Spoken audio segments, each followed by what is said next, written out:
प्रिय अर्जुन, जब तुम्हें अपने कार्यक्षेत्र में यह अनुभव हो कि तुम्हारे प्रयासों का उचित मूल्यांकन नहीं हो रहा, तो यह सोचने का समय है कि तुम किस पर ध्यान केंद्रित कर रहे हो।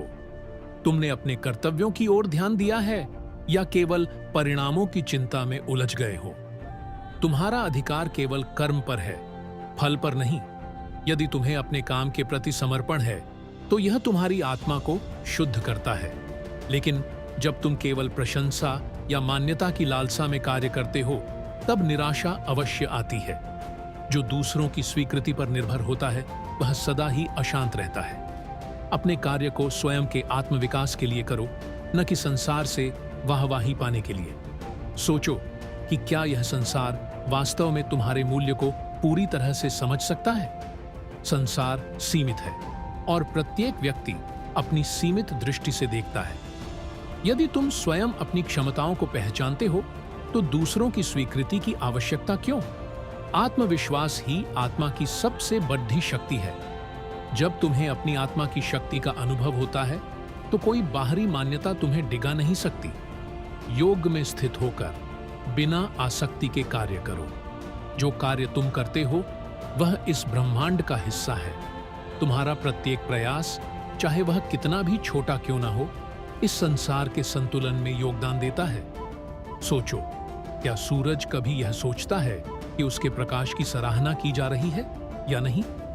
क्या नदी यह पूछती है कि उसका जल कौन पी रहा है? वे केवल अपना कर्तव्य निभाते हैं और इसी में उनका सौंदर्य है। तुम्हारे कार्य का मूल्यांकन करने वाला सर्वोच्च ईश्वर है। अगर तुम्हारा हृदय पवित्र है और तुम्हारे कर्म निष्काम है तो वह तुम्हें अवश्य देखता है। यद्यपि संसार मौन रह सकता है, लेकिन ईश्वर का न्याय सदा सत्य है। अपने मन को शांत रखो और अपने कर्तव्य पथ पर डटे रहो। याद रखो, हर चुनौती तुम्हें मजबूत बनाने के लिए है।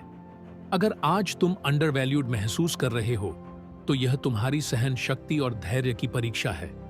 जो स्वयं के मूल्य को समझता है वह दूसरों की स्वीकृति की परवाह नहीं करता। अपनी आत्मा को स्वयं उठाओ, उसे गिरने मत दो। आत्मा असीम है और इसका मूल्य किसी बाहरी प्रशंसा से कम नहीं होता। अगर तुम अपने कार्य के प्रति निष्ठावान हो तो समय आने पर उसका फल अवश्य मिलेगा। बस धैर्य रखो और अपने पथ पर अडिग रहो। तुम योद्धा हो, तुम्हारे भीतर अपार शक्ति है। जब तुम्हारे भीतर इस शक्ति का अनुभव होगा तब तुम किसी भी परिस्थिति का सामना कर सकोगे। संसार के मान अपमान से परे उठकर अपने कर्म को अपना धर्म समझो। यही तुम्हारे जीवन का सर्वोच्च उद्देश्य है। जो शुभ कर्म करता है वह कभी पतन को प्राप्त नहीं होता। यह तुम्हारी यात्रा है, इसे अपने पूरे समर्पण और उत्साह से जियो। तुम्हारी मेहनत और सत्य निष्ठा को एक दिन अवश्य सम्मान मिलेगा। अब उठो, अपने मन की शंकाओं को त्याग दो और अपनी क्षमताओं को पहचानो। कर्म पथ पर चलना तुम्हारा धर्म है और उसी में तुम्हारी विजय निहित है।